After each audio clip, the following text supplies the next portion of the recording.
Hey guys, what's up? It's Jules here for WhatCulture.com. Now, if you know anything about me, it's that A, I like hanging out in mannequin factories, and B, I like stabbing dogs. Basically, I live a strange life. However, we're here today to talk with Jean-Luc because he's basically the writer on Life is Strange 2, and he's given us some time out of his busy day making people cry to answer a few questions. First off, how are you and how are you finding the event? Oh, I'm perfectly well. Yeah. And you stab dogs?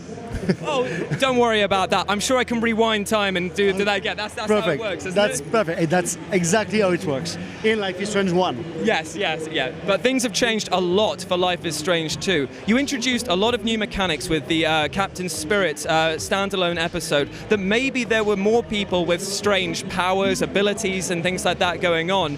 And now we're seeing it happen all over again with a brand new family. So if you would, in your own words, take people through who might not be familiar with what to expect for Life is Strange 2. Okay, so basically Life is Strange 2 is a story about two brothers, Sean and Daniel Diaz, and they are forced to be on their way. They flee their house and their hometown of Seattle because of a tragic event that happened in the really beginning of the game. So the main experience of the game will be to follow Sean and Daniel from Seattle to Mexico, and to deal with the struggle of the life on the road, and good encounters, bad encounters. You will travel through a lot of different locations this time.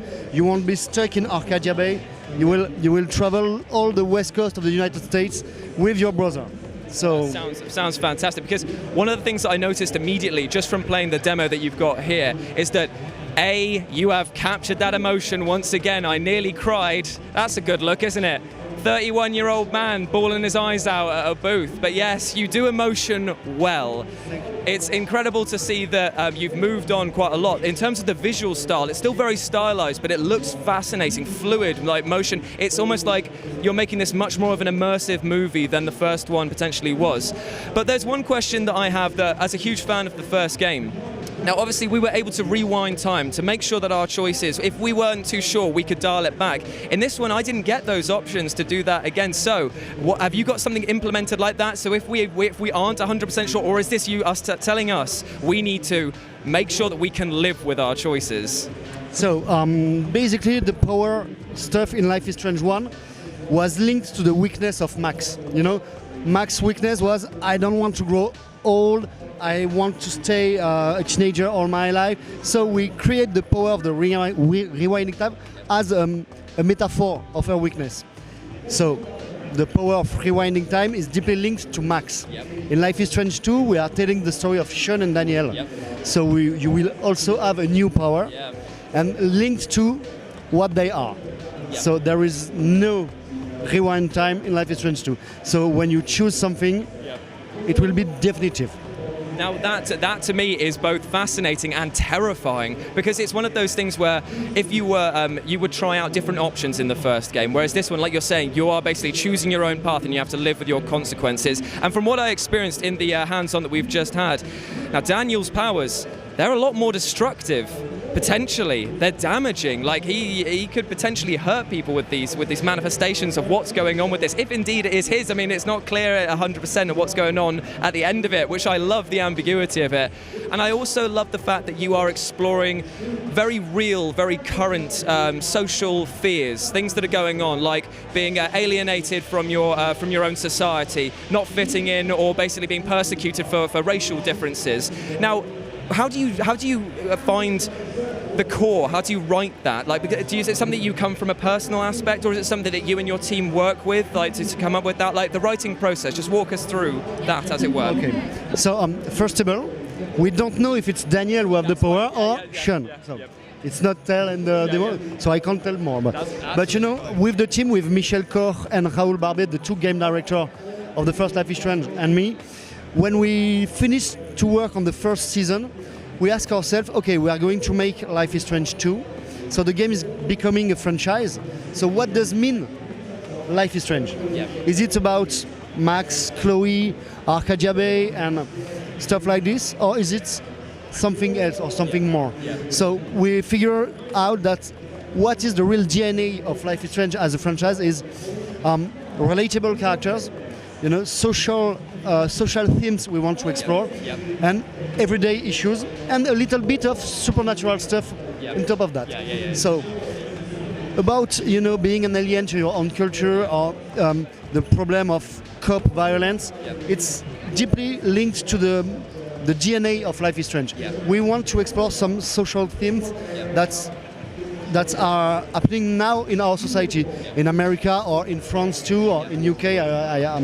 I'm sure too. Oh, there's some there. There's still some there. So our goal as creator is not to give our opinion on it's good, it's not good. So it's just our goal is to provoke some discussion. But we are going to put some social elements, actual elements in the game, just to provoke the discussion between players and stuff like that. In Life is Strange 1, for example, we have this scene of euthanasia. When I remember that. That was very powerful. Yes, we talk about abortion too, but not by giving our point of view, but to put them in the game to provoke the discussion between people, to make them maybe think in different way they are used to think. Yeah, understand that. Yeah. I mean, it must be, to follow up from the original game, it must feel like writing your second album almost, if it's to put it into music terms. There's a lot of expectation and a lot of pressure on you. Now, I'm not feeling biased just because I'm standing next to you, but I've just played it, and honestly, I really feel like you guys are hitting your stride with the amount of detail that you put into the world. That's what makes it feel real. By going and have these small snippets but attached to every little item that's about that, to go around and have very small dialogues, that what might be considered inconsequential dialogue, but it makes a difference further down the line. So yeah, are you feeling happy with this? Because you must feel so relieved knowing that it's coming out on September the 27th. My birthday, by the way, it's coming out. Yeah, so yes, I'm very happy about that. Thank you very much. Yeah, so I'll be picking it up then. You must be so happy to see it finally come to fruition now. Yeah, to be honest, when we made the first Life is Strange, we had no pressure. Yeah. But when we finished the game, we had this massive fan base, and it's absolutely awesome. Fans are beautiful and they're so kind to us. So when we begin to work on Life is Strange 2, we have this pressure on our shoulder. The first pressure is to make a good game, to make the best game as possible, to write a good story for me, and on the top of that, not to disappoint fans.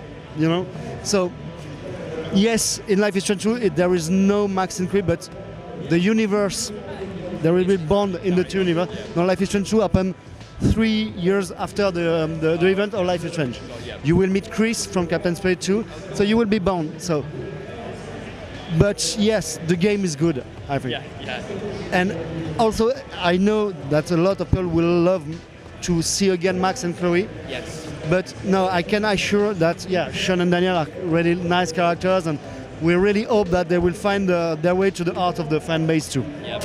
Well, trust me, from playing that demo that I've just played now, they're already in my heart, but that's only because you already broke it. I can't stress enough how you can fit that much emotion into 10 minutes, 15 minutes of gameplay. It's mind-boggling. But then again, it's a credit to you and your team creating this. So I just want to say thank you very much for your time with that, and I wish you the best of luck with that. Well, it means a lot. We are 5 days of the release, and having such feedback, it's thank you. But yeah, as you can expect, we'll be doing our review of the game when it comes out, and I'm really, really looking forward to it. But until then, stay tuned for more things at EGX and in WhatCulture in general. And as always, I've been Jules, you've been awesome, and I'll speak to you soon. Bye!